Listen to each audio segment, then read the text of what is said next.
26페이지 보겠습니다. 잠언 19장은 먼저 미련한 자들의 필연적 실패에 대해서 언급하고 있습니다. 그들은 입술이 부정하고 마음의 소원이 선하지 못할 뿐만 아니라 인생의 걸음을 인도하시는 하나님을 원망합니다.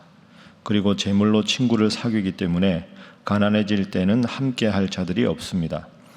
그러나 지혜로운 자는 자기 영혼을 사랑하고 노하기를 더디하며 허물을 용서합니다. 그는 하나님의 계명을 지키고 권고와 훈계를 달게 받습니다. 지혜로운 자는 여호와를 경외하기 때문입니다. 여호와를 경외하는 자는 하나님께서 주시는 생명을 얻으며 재앙을 당하지 않지만 게으르고 미련한 자들은 반드시 예비된 심판을 받게 됩니다. 오늘도 계속 이어서 일상생활 속에서 하나님을 믿는 사람들이 어떻게 살아가야 되는가, 어떻게 살아가는 것이 성도다운 삶인가에 대해서 말씀을 하고 있습니다. 오늘 본문의 여러 구절 중에서 함께 생각해 볼 세 가지 구절을 한번 우리가 기억하고 기도하도록 하겠습니다. 자, 우리 19장 8절 말씀 8절 함께 한번 읽어보겠습니다. 시작.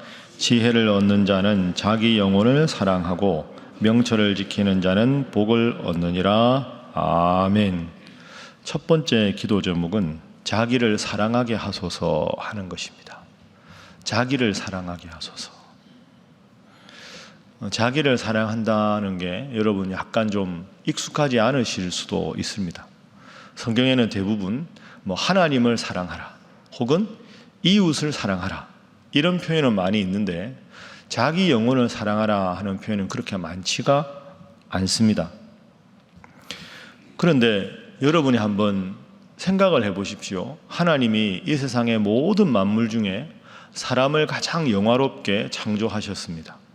그러니까 내가 사람으로 이 세상에 태어난 것 자체가 영광스러운 일입니다. 그리고 이 세상을 살아가는 많은 사람 중에서 잠언에서 주장하는 것은 하나님을 경외하는 것이 지식의 근본이다. 그래서 하나님께서 오는 지혜로 내가 이 세상을 살아가는 그런 사람, 하나님으로부터 오는 지혜, 지혜로 이 세상을 살아가는 지식. 그러면 하나님께서 나를 이 세상에 보내셨다는 것도 복이고, 많은 사람 중에서 하나님을 믿게 나를 만들어 주시고 이 자리에 나와 있다는 것도 복입니다. 그러니까 하나님이 나를 얼마나 사랑하시면 나를 이 세상에 태어나게 하셨고 지금도 하나님을 믿는 사람으로 지금까지 나를 사랑해 주시는가 생각하면 하나님이 정말로 나를 사랑하신다 하는 걸 우리가 느낄 수가 있습니다.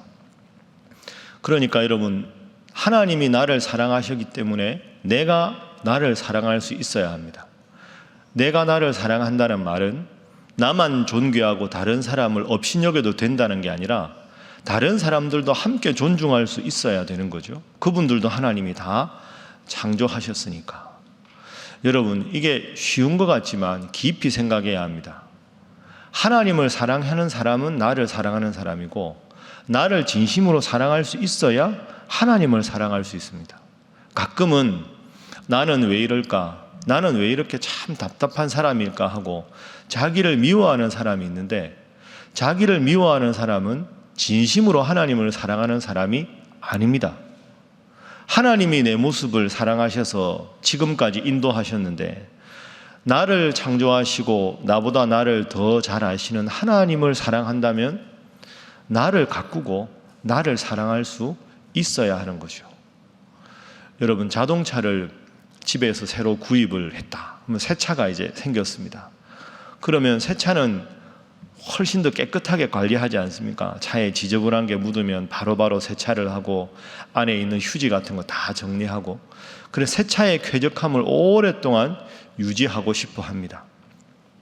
그런데 새 차가 생겼는데 한 번도 정리도 안 하고 청소도 안 하고 그렇게 살아가는 그건 이상한 일이죠.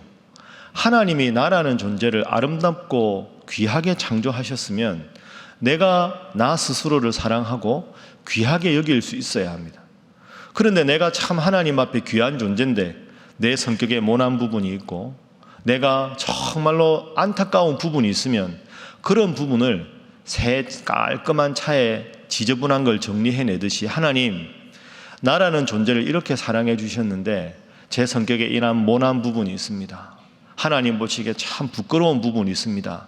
이런 걸 떨어내게 해주시고 깨끗하게 죄를 용서받을 수 있는 마음을 저에게 주십시오 하는 게 당연한 거죠. 그래서 하나님을 사랑하면 나를 사랑하게 되고, 나를 사랑하면 내 속에 부족한 모습을 놓고 기도하게 되고, 나를 진심으로 사랑하면 하나님이 다른 분들도 창조하셨으니 다른 분들도 사랑할 수 있어야 한다 하는 겁니다. 그래서 오늘 8절에 지혜를 얻는 자는, 하나님을 사랑하는 자는 자기 영혼을 사랑한다. 여러분 꼭 기억하시고 내 있는 모습 그대로, 부족하면 부족한 대로 하나님 앞에 부족함을 내놓고 기도하시고, 내 속에 하나님을 드러낼 수 있는 작은 영역이지만 귀한 영역이 있으면 그걸 통해 하나님께 더 영광 돌리는 여러분 모두가 되시기를 주님 이름으로 축복합니다. 자, 두 번째 기도 제목은 11절입니다. 자, 11절 말씀도 잠언에 자주 인용되는 말씀인데 11절 함께 읽습니다. 시작. 노하기를 더디하는 것이 사람의 슬기요 허물을 용서하는 것이 자기의 영광이니라. 아멘.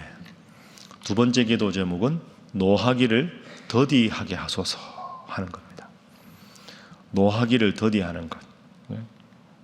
이게 여러분 참 쉽지가 않습니다. 욱하는 마음에 자기 생각보다 막 심하고 격한 말이 마음에서부터 겉으로 나오기도 하고, 노하기를 더디하는 자는 용사보다 낫다, 이런 말씀도 잠언에 나옵니다.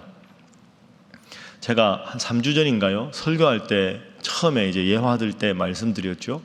초등학교 개구장이 아이가 집에 왔는데 엄마가 너 얼굴이 왜 그래? 싸웠냐? 이렇게 시작하면 싸우지도 않았는데 내가 늘 싸우는 앤가? 하고는 친구하고 말다툼한 거 생각하고 엄마한테 퉁명스러운 말이 나오는 거죠. 똑같은 상황에서 야, 우리 아이 오늘 참 얼굴이 밝구나. 학교에 좋은 일이 있었어? 좋은 일이 없었는데 그러면 생각하는 겁니다. 그러면 반 아이들 전부 다 선생님께 칭찬받은 일이 기억나면 예, 엄마 오늘 나 선생님한테 칭찬받았어요 하면 참 우리 아이 훌륭하다 하고 꼭 안아주면, 똑같은 상황인데 어떻게 말을 하느냐에 따라서 아이가 마음에 기쁨이 있을 수도 있고 괜한 짜증과 불평이 생길 수도 있습니다. 여러분도 그럴 때 있지 않습니까? 조그마한 마음에 불편함이 있는데 그분을 만났을 때 첫 마디가 요만한 마음인데 격하게 이만한 말이 나오면 싸울 일이 아닌데 엄청 크게 싸움이 되고요. 마음이 아주 화가 많이 났지만 첫 마디를 그냥 편안하게 던지면 눈 녹듯이 그 마음의 화가 싹 사라지고 그냥 별것 아닌 것처럼 이렇게 되는 경우가 얼마나 많습니까? 사람의 권세가 입에 혀에 달려있다는 말이 참 맞는 말이고, 노하기를 더디하는 사람은 용사보다 맞다는 말이 딱 맞는 말입니다. 욱하고 막 마음대로 말하고는 나는 뒤끝은 없잖아, 그렇게 무책임하게 말하면 상처받은 사람은 이미 상처 다 받았는데 그 누가 책임집니까? 여러분 이게 뭐 성경에 나오는 건 아닌데요. 그래서 우리나라의 과거의 선비들은 이렇게 말하는 것, 이걸 조심하기 위해서 한 방법이 있습니다. 제가 이제 전공을 유교를 하다 보니까 유교에서는 유교뿐 아니라 다른 종교도 마찬가지인데요. 이건 종교를 떠나서 여러분도 한번 연습해 볼 만한 건데요. 조식법이라는 게 있습니다. 조식법. 조는 조절하다 하는 거고요. 식은 숨쉴 식자죠. 그러니까 숨 쉬는 걸 조절하는 것. 이게 참 어떻게 보면 도움이 됩니다. 숨 쉬는 걸 조절하는 건 원리는 아주 간단합니다. 여러분 우리가 들숨을 쉬고 날숨을 뱉지 않습니까? 들숨과 날숨의 양을 똑같이 하는 겁니다. 이렇게 하는 게 아니고요. 이렇게 코를 여기다 대고 처음에 들숨이 들어갈 때 하고 마지막 들어갈 때까지 똑같은 양으로, 같은 양의 공기를 들숨을 쉬고 또 들숨을 쉰 길이와 똑같이 이게 아니라 조금씩 내뱉는 거죠. 그러니까 들숨과 날숨의 길이와 양을 조절하는 훈련이 참 좋습니다. 퇴계 이황이나 율곡 이희 선생 같은 분도 이런 수양을 아주 많이 했는데요. 그게 원리가 다른 게 아닙니다. 사람이 감정이 격해지면 자기도 모르게 흥분해서 격한 말이 나오고 다른 사람에게 상처 주는 말이 나오는데, 항상 마음에 성경으로 말하면 하나님 주시는 평안한 마음을 유지할 수 있어야 그 어떤 당황스러운 상황에서도 흥분하고 실수하는 일이 없게 된다는 거죠. 그러니까 마음의 평안을 위해서 들숨과 날숨을 늘 조절한다. 여러분도 한번 해보시죠. 지금 하시라는 게 아니고요. 집에 가서 한번 해보십시오. 그보다 더 좋은 수양법은 기도하는 거죠. 이게 기도하고 원리가 똑같습니다. 하나님, 제가 그 어떤 상황이 생겨도 하나님 주시는 마음의 평안함을 유지하고 내 입술의 말 때문에 누군가를 실족하게 하거나 감정을 격노하게 하지 않도록 제 입술을 주관해 주시고 제 마음을 주관해 주시고 제 생각을 주관하여 주옵소서. 그래서 차분하게 늘 기도하는 게 습관이 되면 노하는 것에 대해서도 차분하게 할 수가 있는 거죠. 노하기를 더디하는 자가 용사보다 낫고 노하기를 더디하는 것이 사람의 슬기다. 여러분, 이 말씀 꼭 기억하시고, 우리가 예배당에 와서 예배만 드리는 게 중요한 게 아니라 일상생활 속에서 세상 사람들과는 다른 모습을 보일 때 경우에 합당한 말을 하고 격려하고 위로하는 말을 하고 마음에 늘 평안을 유지하셔서 예배당에서나 가정에서나 직장에서나 늘 하나님 믿는 사람답게 언행심사의 모범이 되는 여러분이 되시기를 주님 이름으로 축복합니다. 자, 마지막 세 번째 기도 제목은 나누고 베푸는 삶을 살게 하소서 하는 겁니다. 나누고 베푸는 삶. 잠언에 이런 내용이 많이 나옵니다. 여러 번 기도 제목을 우리가 함께 나누었는데요. 자, 17절 말씀, 17절 함께 읽습니다. 시작. 가난한 자를 불쌍히 여기는 것은 여호와께 구워드리는 것이니 그의 선행을 그에게 갚아 주시리라. 아멘. 가난한 자에게 사랑을 나누는 것 당연한 일인데, 오늘 17절에 중요한 것은 그것은 하나님께 구워드리는 것이다. 이게 여러분 마태복음 25장하고 연결되지요. 지극히 작은 자 하나에게 한 것이 곧 누구에게 한 것입니까? 주님께 한 것이다. 그러니까 아까 첫 번째 원리하고 똑같습니다.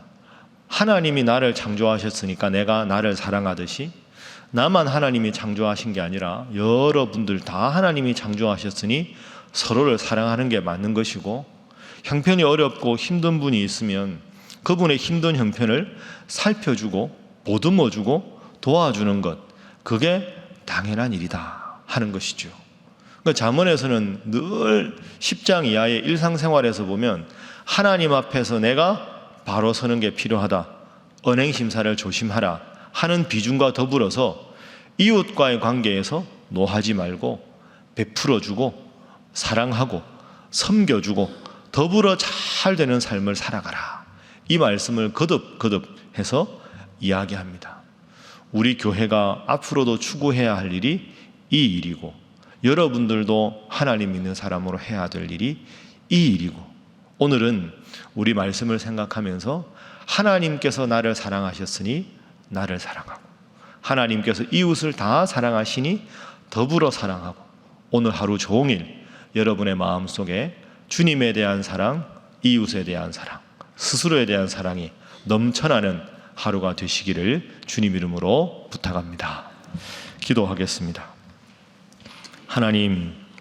하나님께서 저희를 이 세상에서 가장 존귀한 사람으로 창조해 주시고 많은 사람 가운데 하나님을 믿는 사람으로 택해 주셨으니 부족한 스스로지만 하나님께서 존귀하게 여긴 나를 사랑하게 하시고 더불어 함께하는 가족들, 이웃들, 성도들 더 사랑할 수 있게 하여 주시고, 우리의 언행심사가 하나님께로 더 왔으니 노하기를 더디하게 하시고 마음의 평안과 입술의 지혜를 늘 허락하여 주옵소서. 말씀 생각하면서 기도하시고, 어렵고 힘든 우리 이 나라 대한민국을 위해서도 여러분 간절히 기도해 주시고, 또 실버스쿨 어르신들 오늘도 하나님 은혜 가운데 기쁨과 평안함으로 영육간에 강건하고 실버스쿨을 통해서 기쁨과 행복을 누리실 수 있도록 수고하시는 모든 선생님들 위해서도 기도해 주시고, 저녁의 말씀 속으로 하나님 은혜 가운데 지혜롭고 좋은 시간 될 수 있도록 여러분 각자를 위해서 함께 기도하겠습니다. 주여 믿습니다. 주여 믿습니다. 주여 믿습니다.